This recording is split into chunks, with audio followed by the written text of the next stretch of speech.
Welcome to the Cash Flow Champs podcast, the show where we demystify real estate investing so you have the tools you need to gain financial freedom through passive investments in real estate. And now your host, Cash Flow Champs Managing Partner, Prashant Kumar. Well, hello. This is Prashant Kumar from Cash Flow Champs. You are listening to Cash Flow Champs Real Estate Podcast. We have a distinguished guest today with us, Jason Wright. Jason, welcome to the show. Hey, thanks for having me. I'm excited to be here. Awesome. I'm going to introduce Jason formally. He's a speaker, author, entrepreneur, consultant, and digital marketing architect with a passion for helping real estate investors and entrepreneurs with their sales funnels. Jason prides himself on his ability to connect with people and speak to them in a language they understand. Jason is able to design successful marketing automation machines, all while keeping a positive attitude and sense of humor along the way. I was talking to Jason earlier, and he's limited partner in few deals, and he's helping real estate investors, do all the marketing stuff. Again, Jason, thank you so much for your time today. Hey, no problem at all. Glad to be here. I introduce you, but I want to hear from you, your background from horse's mouth. Tell us a little bit about the unique value, the background that you have. Yep.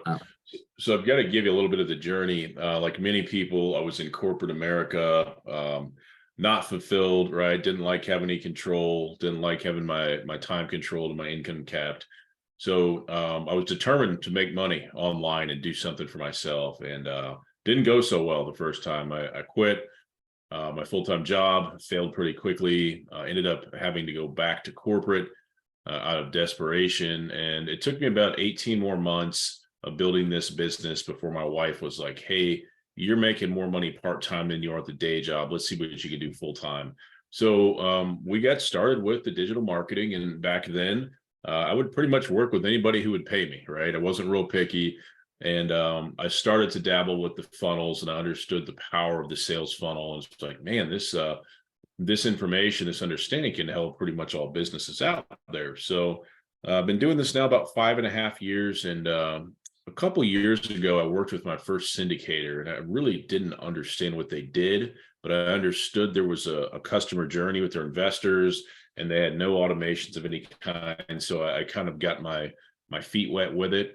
In the last 17 months, I've worked with an additional 114 active capital raisers. So, when you get into this community, there's some great people, and you start getting exposed to what they're doing and why. So I was a marketer first, and then, last year got into my first deals in LP, and, started my own private equity company at the end of last year as well. So it's been an interesting ride, but I really like what we're doing right now. I really like the focus a lot. It sounds like an interesting journey. You said you have worked with 114 capital raisers to set up their marketing automation. Yep. Tell us more. Tell us more. How do they start? What are the problems that you have seen in their sales funnels, and how have you helped them? Yeah, it's a great question. So the capital raisers in general, they struggle with all pieces of the sales funnel. And I really teach the sales funnel in 3 pieces to keep it simple. The first piece is traffic. This is getting attention online or offline and directing it somewhere online. Popular examples of traffic are social media, podcasts like this one, face-to-face networking. The next piece of the funnel is what I call the front end. These are the pages that people interact with, websites, investor portals, et cetera, et cetera. And then the piece that we focus on exclusively is what I call the back end. It's what happens after people join your email list. And I really believe it's the foundation of the whole thing. And I came to that conclusion from spending 2.5 years myself focused on traffic. And I can remember it very clearly, my wife coming in my office one day saying, where's the money with this business you're building? You're spending all this time here, you're working full time, where's the money? I was like, I don't know. I can get attention online, but I don't know what to do with it. So then when I figured out I've got to focus on sales, I focused on that back end first, then went to the pages and the wording, and then I went to find more people that resonated with my offer. So it's been a journey of a lot of pain and failure for me, but it's given me really, really good clarity. So Again, we help people specifically with the back end, specifically in Active Campaign. That is our platform of choice. Really, because I've been using it since the very beginning. It works the same way my mind works, and I've worked in about 500 accounts to date. So pretty familiar with the software. So tell us more about, various sources of traffic. Again, Yep. you kind of you attach yourself a little bit. You kind of address that a little bit. Yeah. Tell us about these three phases, a little bit more into detail, so that listeners get some value out of it. Yeah, sure. So some of the so like you're asking, like, what are some of the best sources of traffic for active capital raisers? Yeah. Yeah, so Yeah. LinkedIn is a phenomenal platform. LinkedIn, unlike Facebook, you still can get really good organic reach with your posts. And what helps them on LinkedIn is when people comment. Liking and sharing is not enough. They have to actually comment. If you do it for people, they can do it back. But LinkedIn's really powerful. Podcasting is still really popular and really powerful. I'll tell you one thing is meetups, right? Whether it is an in-person meetup for real estate investors in your area or a virtual meetup. I've got a lot of friends and clients that have meetups that are doing some great things with them. And what I mean by great things, they're building their email list, they're getting more passive investors, they're making connections with other partners in the space that they need as well. I haven't heard anything bad about meetups. Some other things people are doing, free events online with Eventbrite, and then inviting people to those. There's a lot of neat strategies out there. I think really the key to all of them is consistency. Content is important, but I would say consistency is even more important. Sometimes people will say, well, Jason, we send out a newsletter once a quarter, and that's kind of all we're doing with our marketing. And I say, okay, well, if you went to the gym 4 times a year, would you get stronger? Would you look different in a year? Probably not. It's the same concept. So those are a few examples of some really good traffic sources. So basically, you suggest that we spend time, you suggest your clients, capital raisers, to spend time on LinkedIn and on Facebook. You suggest that they should do meetups. You suggest that, in person or virtual, and you suggest that they should do some sort of free events and be consistent in what they are doing. Yep. Right? That's what you are suggesting. That's their piece. I mean, they do that. Where do you come in picture? How do you help them in this endeavor on the traffic side? So on the traffic side, we don't offer services for clients. I used to. I still do it for my businesses, but I don't do it for clients anymore. Where we come into play is after somebody joins the email list, right? So you set up the marketing automation, then you hook it up to the websites. The last thing you should be focused on is traffic. And the thing about traffic is it's really getting you and your company in front of a new audience as much as possible. So that's the piece that never ends. The people that are doing really well in business, they know their offer, they know their avatar. They're just trying to find more of those avatar to get their message and their unique value proposition in front of. So do you help design the front end also for them, or no? Okay, that's nope, I do not. I actually have a partner that has his own company, but I actually partner up with other people that do the different pieces of the funnel because, like I said, I used to do all of it. Now we just do the back end because that's all I want to do. What's kind of funny is when you do the back end like me, you help with the email marketing automation. We always seem to be the hero. If you're doing paid ads for somebody and it doesn't go well, man, clients can get really, really mad. If you're building websites and you put a ton of time into it and the client's like, I hate it, start over, that's not fun either. So over the years, I've just kind of stopped doing the things that I didn't want to do.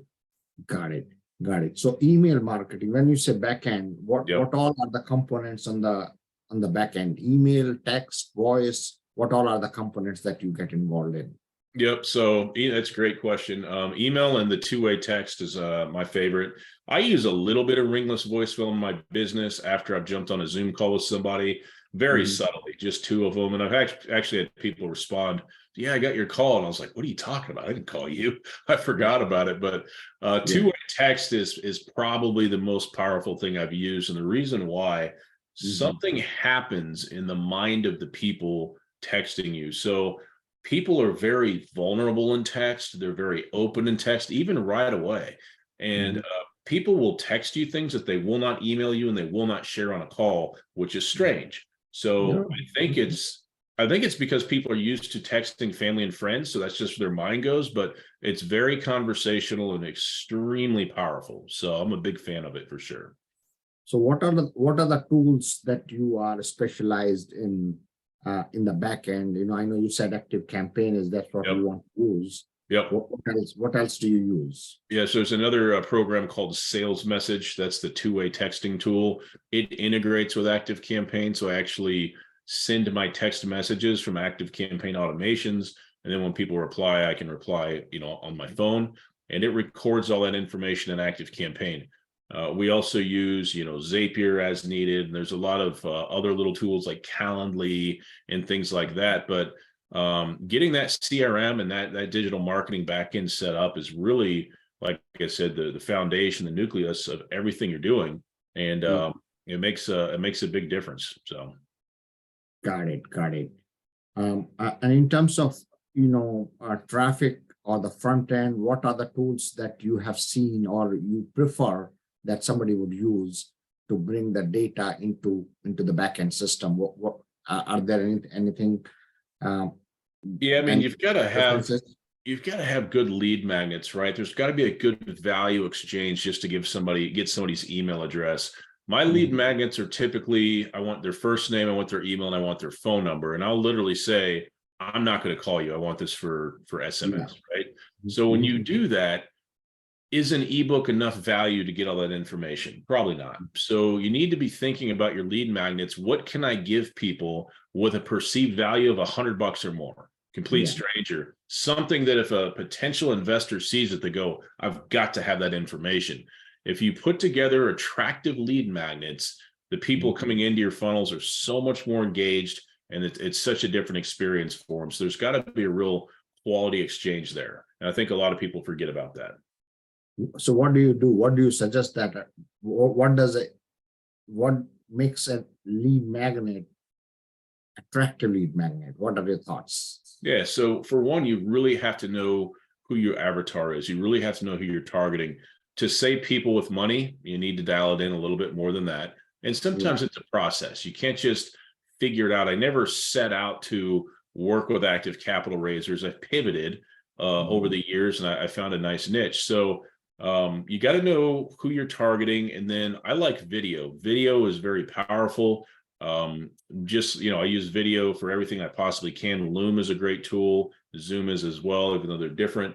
But making a video lead magnet where there's videos that can, even if it's 3 short videos that are a couple minutes, where you can give people information they're seeking and specifically talk to one avatar.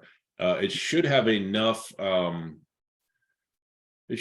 polarity that it either strongly attracts or strongly repels people that may come across it. So if you do that well and you get it dialed in, the conversion rate goes way up, and it becomes a much easier experience for sure.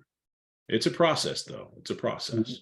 So you think that a video as a lead magnet or video as a place to attract leads on a Facebook in general? What's your thought? I mean, we do live videos all the time, but they're not lead magnets per se. Yeah. So would you create a video as a lead magnet, or what is your thought there? It could be. Yeah. I mean, the thing that's kind of fun that I enjoy about marketing is there's no rules, right? There's no boxes you have to stay in. I like landing pages with a little explainer video and a headline, and they opt in and they get some more videos, some more content from you about whatever they're seeking. That's a good model. It's fairly easy to set up. You can use Loom videos that have built-in calls to action in them, where people can watch a call to action button can pop up in the video, and they can click it and go to, book a call or do something like that. So there's a lot of different things you can do that way. You can also set up like little mini webinars, right? And if you have a fund or whatever you're doing, or even just a syndicated deal that you're raising for, obviously it's going to be a 506c because you're marketing for it. But even if you did a little short mini webinar on what you like about it, and pre-record that could be a lead magnet to get people on the phone, and maybe get soft commits and get them going as well. So there's a lot of things you can do. Video just seems to be a really good use of our time, in my opinion. Got it. Got it. So tell us a little bit more about your success in this business and your client success, starting Yep. with your client success, I mean, you have had 114 clients so far, or Mhm. maybe more. I mean, so what has been their experience working with you?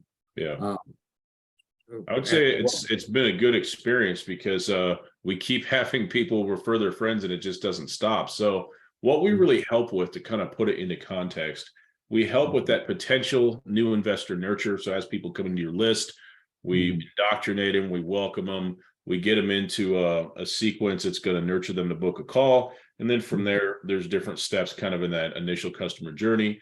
With the active capital raise, we help using marketing automation to get people to webinars. Then we nurture them with two-way text and video for the soft commit, signing paperwork, and wiring money.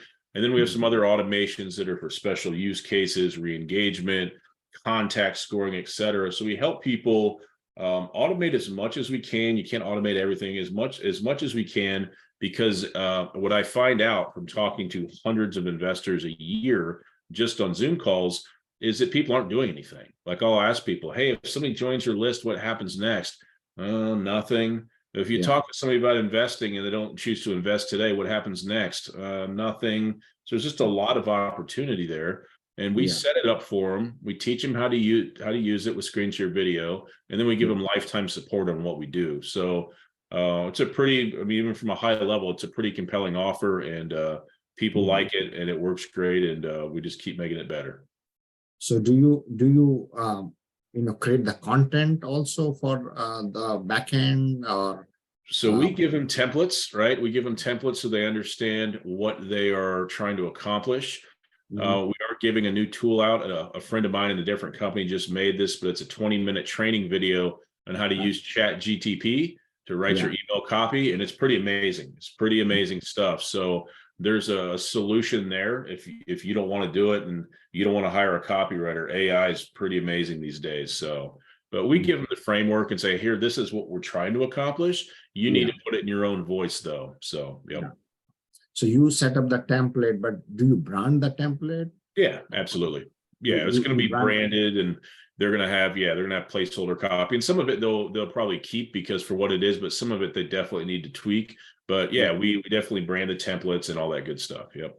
So is it so it looks like this is one-time service, one-time project that you do for client. Yep.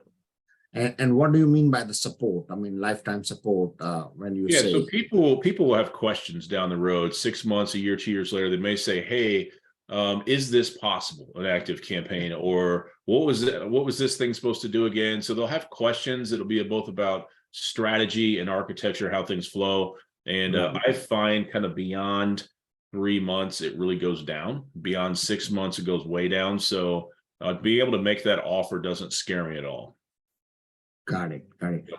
So you set the back end up, and then you say, listen, guys, you handle it, but I'm going to support you. Are you alone in your team, or do you have somebody else who helps you? No, I'm not alone. I don't even do the fulfillment anymore. So you've got me and my wife. You've got 5 others. So there's 8 of us right now. Oh, okay.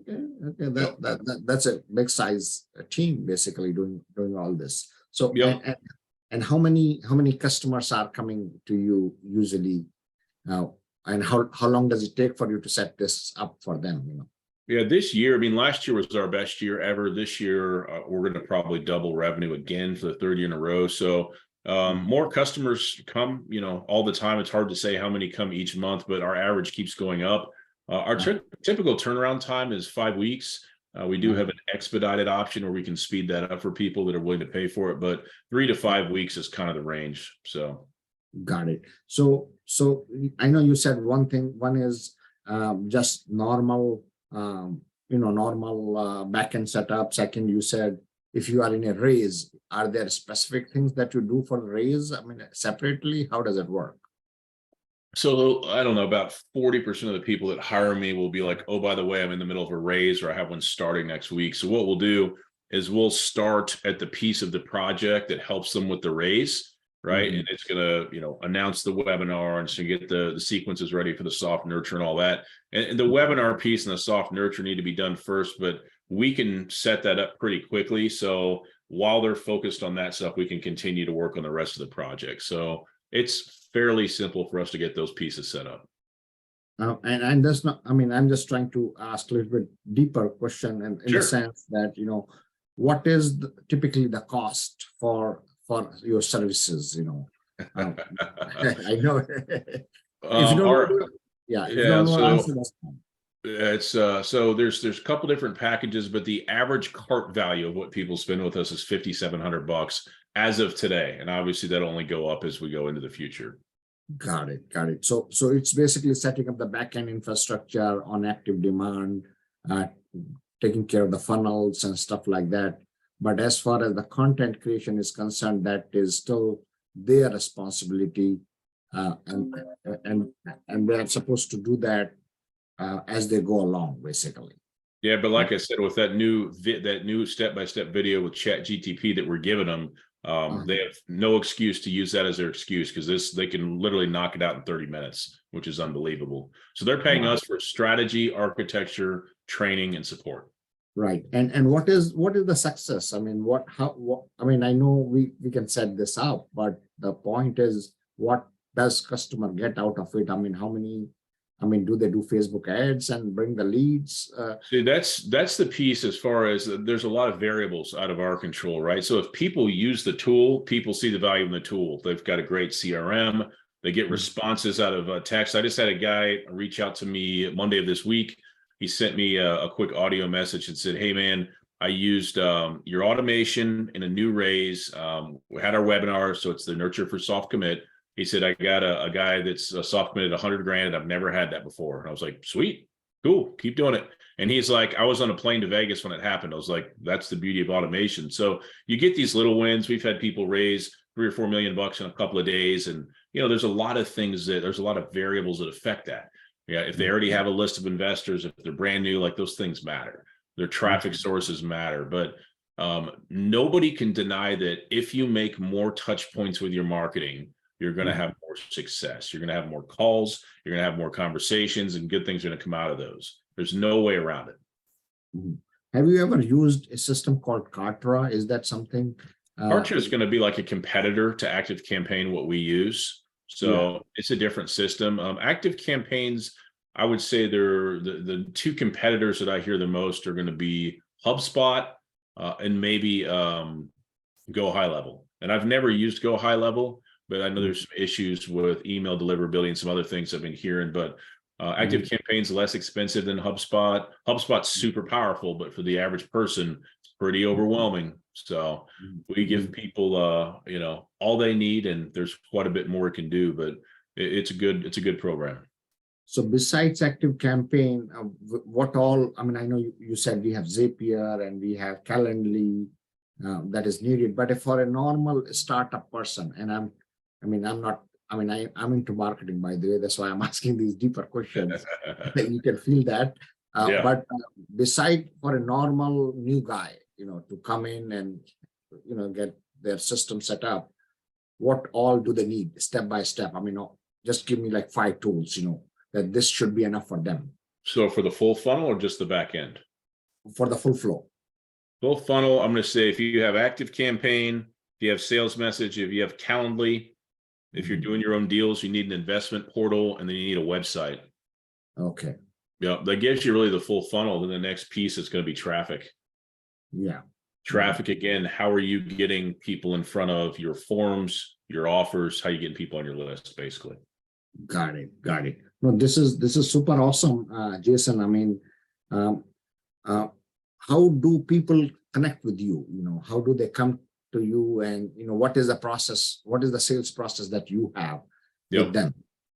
Yeah, so people, like I said, most people come to me by referral, but if people want to go into my process, we book a call. Everything starts with just a 20-minute Zoom call. I figure out who they are, what they're doing, kind of what their level of experience is. Then I share my screen and show them kind of what I do. It takes about 20 minutes. And then I give them a scope of work that runs through everything, and they can look at it. and then I drop them into my marketing automation, and my automation closes all my deals for me. So it's a beautiful, beautiful thing. You have set up your own marketing automation too. Oh yeah.